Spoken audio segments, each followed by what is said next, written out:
1 August আমি আর আমার ভীষণ প্রিয় কলিগ দেবশ্রী দিয়ে গিয়েছিলাম অরণ্যক রেস্টুরেন্টে।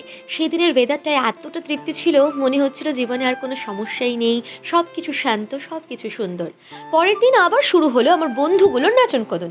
প্র্যাকটিস কতটুকু হয়েছে তার কিন্তু কোনো ঠিক নেই। এদিকে একটা স্ট্যান্ডাও তোলা হয়নি, অথচ এক একটার ভাব যেন এরা কেউ মাইকেল জ্যাকসন তো কেউ রেমো ডিসুজা।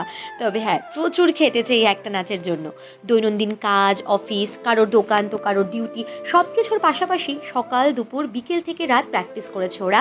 আর এই এত প্র্যাকটিসের ফল কিন্তু একদম বিফলে যায়নি। মেইন ইভেন্টের দিন সবাইকে তাক লাগিয়ে দিয়েছিল ওরা। ওই ভিডিওটাও ক্রমশ প্রকাশ্য।